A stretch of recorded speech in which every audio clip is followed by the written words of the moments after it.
দক্ষিণ জেলার জোলাইবাড়ি বিধানসভা কেন্দ্রের অন্তর্গত বাইখরা পুলিশ স্টেশনের নতুন ভবন নির্মাণের জন্য 60,84,00,000 টাকা মঞ্জুর করা হয়েছে। এই প্রকল্পের আওতায় নতুন ভবনের স্থান নির্ধারণ ও প্রাথমিক আলোচনার জন্য বুধবার সংশ্লিষ্ট জায়গা পরিদর্শনে যান এলাকার বিধায়ক তথা মন্ত্রী শুক্লাচরণ নোয়াতিয়া।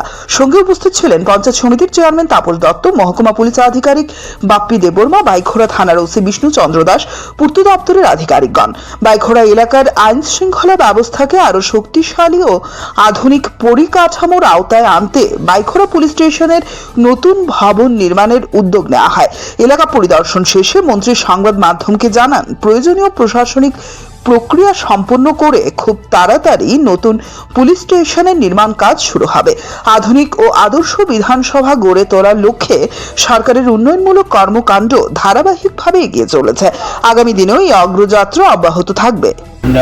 আমাদের জোলাইবাড়ির বিধানসভা কেন্দ্রের অন্তর্গত এনটিআর জোলাইবাড়ি এলাকার বা জোলাইবাড়িবাসী এটা স্বপ্ন যে দীর্ঘ বছরের এটা পুরানো পিএস, সেটাকে নতুন বিল্ডিং, দুতলা বিল্ডিং, ডাবল স্টোর বিল্ডিং, পিএসের নতুন বিল্ডিং করার জন্য রাজ্যের মাননীয় মুখ্যমন্ত্রী উনি স্যাংশন দিয়েছিলেন প্রায় 7,84,00,000 টাকা,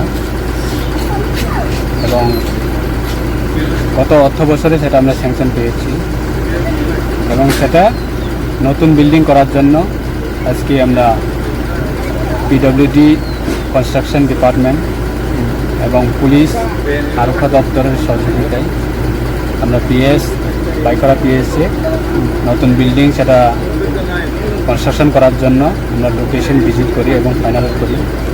সেখানে গিয়ে আমরা আমাদের পঞ্চায়েত সমিতির চেয়ারম্যান তাপস দত্ত মহোদয় এবং এলাকার বিশিষ্ট আমাদের সমাজসেবক মনীন্দ্র বিশ্বাস, বাইখরা পিএসের মিসি সাহেব এবং শান্তিবাজার এসডিপিও সাহেব, পিডব্লিউডি এসডিও সাহেব, অন্যান্য নেতৃত্বের উপস্থিতিতে আমরা সেখানে আলোচনা করেছি এবং খুব সুন্দরভাবে যাতে সময়ের মধ্যে যাতে সম্পন্ন করা যায় এবং লোকেশনও যাতে ন্যাশনাল হাইওয়ে সেই রাস্তা যাতে সুবিধা হয় তার ক্ষেত্রে সেটা আমরা আলোচনার মাধ্যমে সেটা সিদ্ধান্ত নিয়েছি। আগামী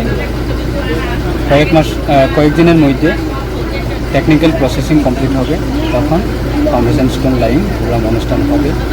সেটা আমি ব্যক্তিগতভাবে এলাকার বিধায়ক হিসাবে আমি রাজ্য সরকার এবং রাজ্যের মাননীয় মুখ্যমন্ত্রীকে অসংখ্য ধন্যবাদ জানাই যে সেটা আমাদের জোলাইবাড়িবাসীর এটা দীর্ঘদিনের একটা স্বপ্ন, সেটা অবশ্যই আগামী দিনে স্বপ্ন পূরণ হয়।